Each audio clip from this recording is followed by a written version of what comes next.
cuts down through the uplifted beds of the bedrock, I've inverted the system, haven't I? Instead of having a upward ridge like you'd expect with an anticline, I've cut down through the top of the ridge and created a topographic valley. That's the breaching mechanism of how to make a breached anticline. So the topography, again, doesn't reflect the subsurface geology. Preferentially fracturing up that anticline and make it easier to erode out along the joints. And that's what you see here with the virgin anticline. That's what happened. Now I can do the same thing with the syncline.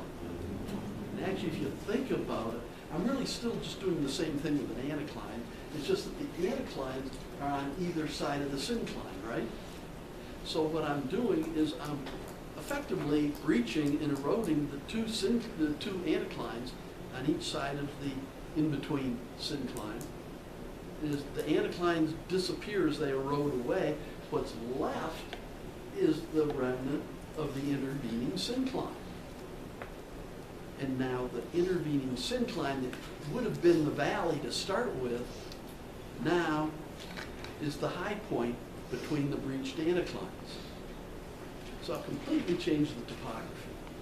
Just flipped it around. What used to be high is low, what used to be low is high. So true or false?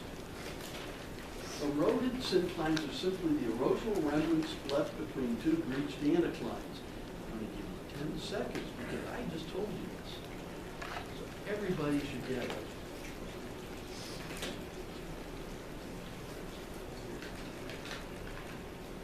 Okay, so now we did.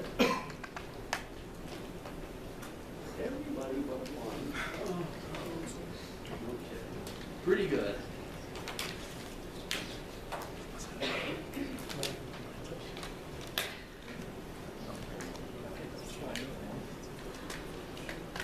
Okay, so here's a satellite image that's out in eastern Pennsylvania, what we call the Valley and Ridge system, the province of it.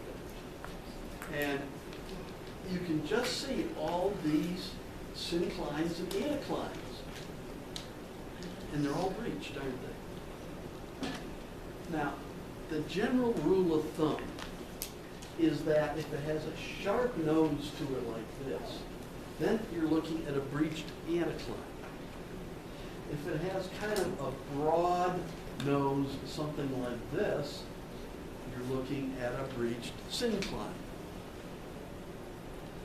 I find I'm right using that rule of thumb about 60% of the time. It's a lousy rule of thumb. But it's a first guess. When you pick up a map and you look at it, you go, oh, that's pretty sharp nosed. I'm kind of suspecting got an anticline there. But then you need to look. What are the strikes and dips? What are the age relationships of the rocks? Confirm that. But that just gives you kind of a first cut. But here you can see a big, large section of this country is covered with these kind of anticlines and synclines, all breached. Okay, I've got an anticline. And we kind of presented it like, yeah, it's kind of like a big pipe, and it just keeps going and going and going until finally it plunges down, right? So big, long, linear structure, essentially. Limbs dipping out both directions. Well, what if I took that same geometry and instead of making it linear, I stand at a point, limb dipping away, and I turn around? What have I just created? A dome. Isn't that just a radial anticline? In this case, the dipping limb dips in all directions away from the center point. And if it's a radial anticline, what should the rock relationship be? Where are the oldest rocks in this structure? Where were they in a breached anticline? In the center. So in a plunging radial dome, I would expect to see the oldest strata here in the center, getting younger and younger and younger as I come up through the layers toward the edge. Same deal, it's just round instead of long and linear. And the same thing happens with a basin. A basin's nothing more than a radial syncline. And if you think about it, the plunge is always coming down toward the center, isn't it? So, two very obvious kind of geometries, same thing, just radial instead of linear. So here's my basin shape. Notice that I'm getting higher and higher in this section. The younger rock is what's showing in the center. Welcome to Michigan. Michigan is a big, giant basin. If you look at it, this is what Michigan looks like. This bluish Devonian layer here is this bluish layer here. And notice it's really a radial pattern. We see the rock exposed here. We just don't see it over here in Lake Michigan or Lake Huron because it's been eroded away. It was fairly soft rock. And as the glaciers ate it away, it left lows that then filled with water, making the Great Lakes. So it's still there, it's just at the bottom of the lake. But this circular basin pattern is still there. And notice that you can see it better as you get closer into the peninsula, lower peninsula. And look how we're just marching right up section, the youngest strata in the center of the basin.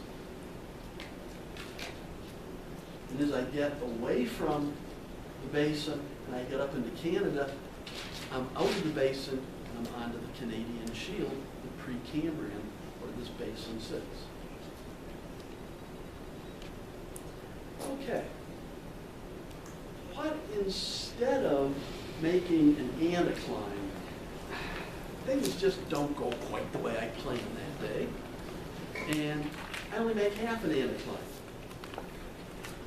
What happens is at depth, instead of folding the rock and bending it back over, the rock breaks, and I have a fault.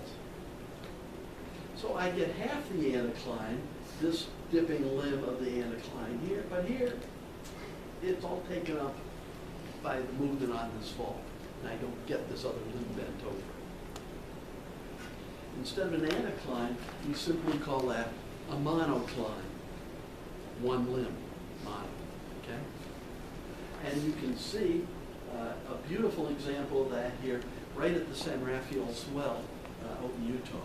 Big, huge monocline. This is what it looks like. Here we've got the lowland area that you see out here. Here's the highland back here. And this area right in here is what you're looking at right here. You can even see the rock coming up, bending over and flattening out. There's the monocline right there. The fault would be buried under here. These are all called anvils or flat irons, and it's because of the way it erodes the bed that would have, just a flat line, straight edge bed, but all the erosion just keeps cutting down through it, and it leaves these little pointed facets that look like the end of old flat iron irons. They call them flat irons.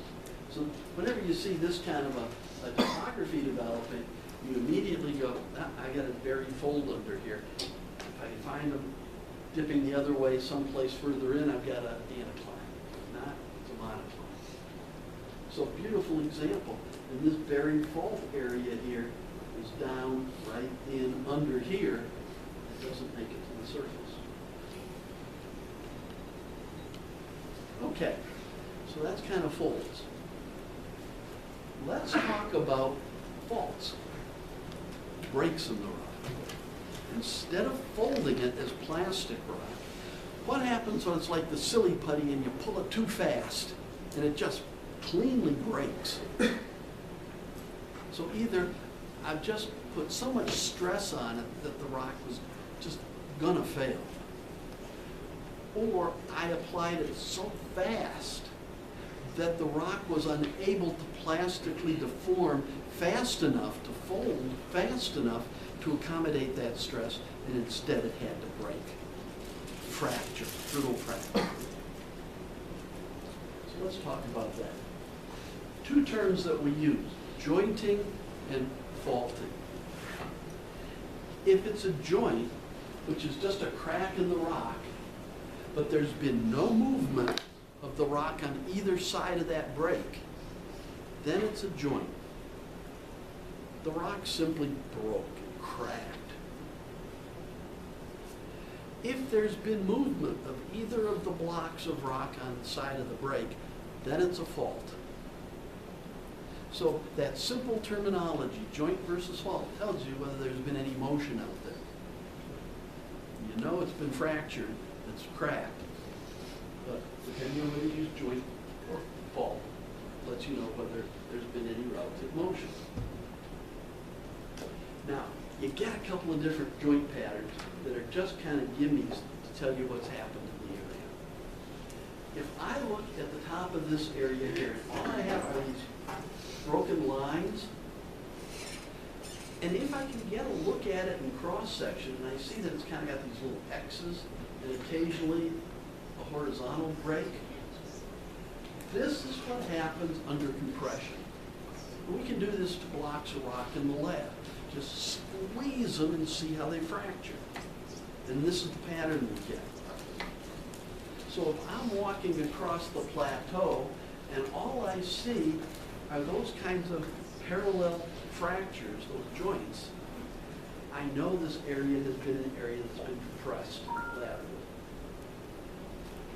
Or what happens if I'm walking across the area and instead of just parallel lines, I get lines at right angles, fractures at right angles.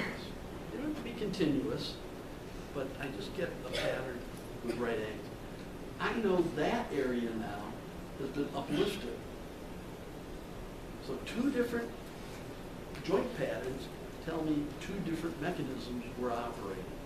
Compression, where I just get parallel lines.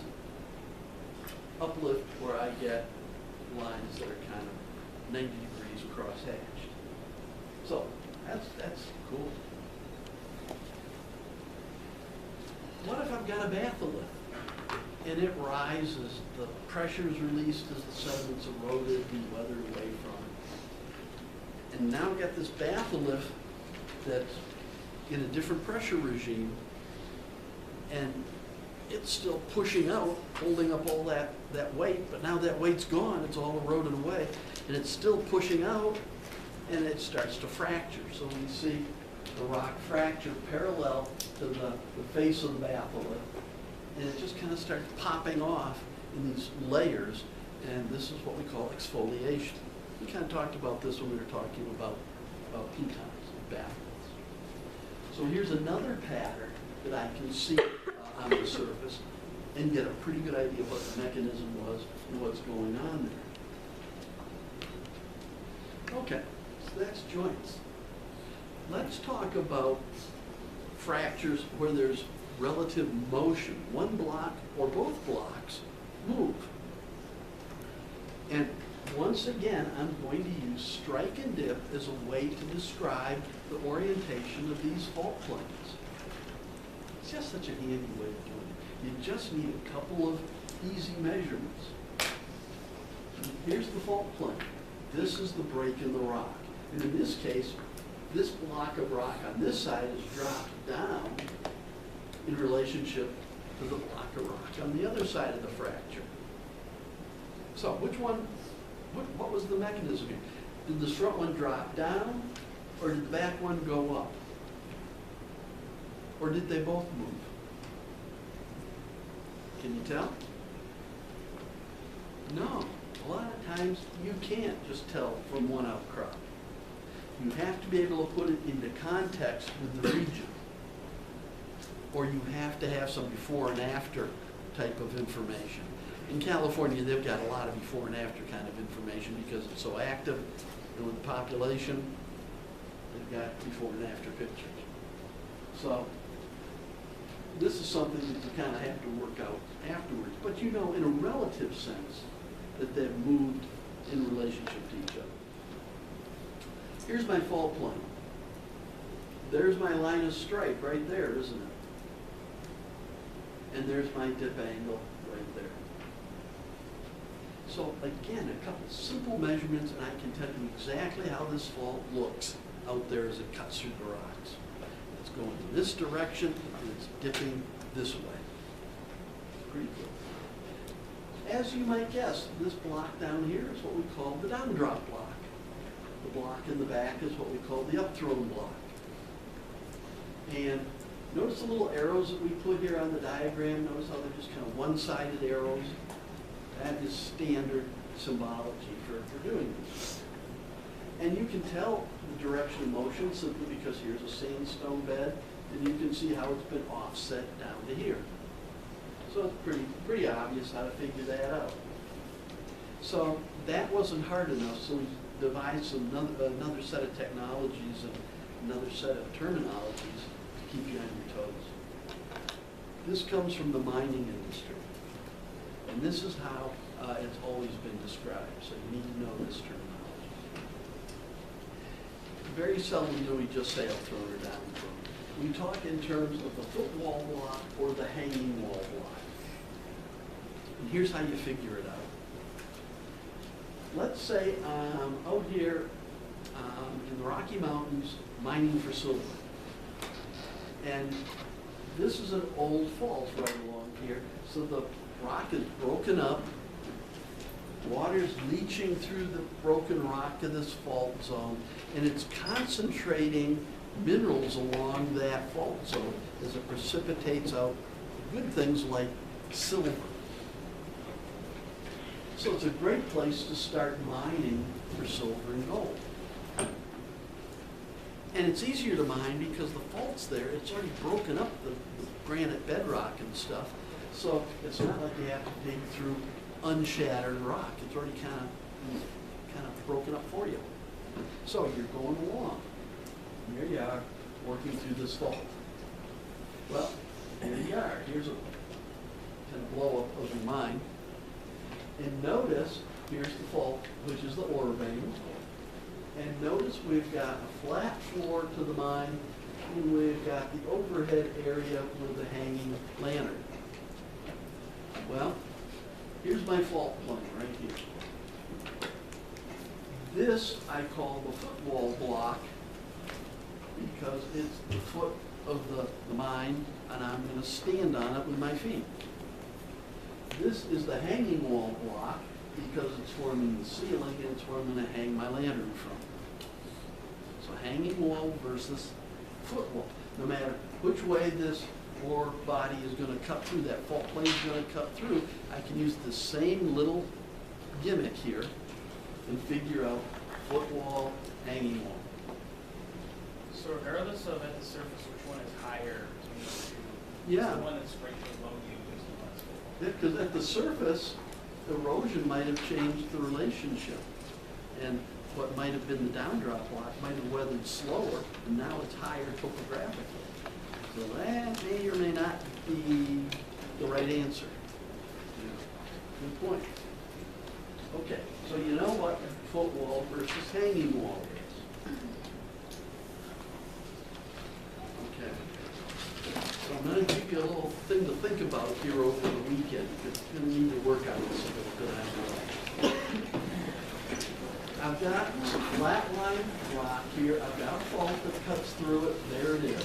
And you can see that this yellow layer has dropped down over this block. So this is the downdrop block. This is the upthrown block. And if I do my little mine diagram, I can see that this downdrop block is actually the hanging wall block. And that this block back here that's the upthrown block is my footwall block.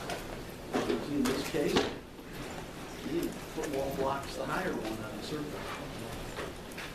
And as it erodes out, it will accentuate itself on the surface. And it's continued to drop down. So, that is what we would call a normal fault. The hanging wall block has dropped down in relationship to the footwall block. Or you could say the footwall block's gone up in relationship to to the hanging wall. Okay?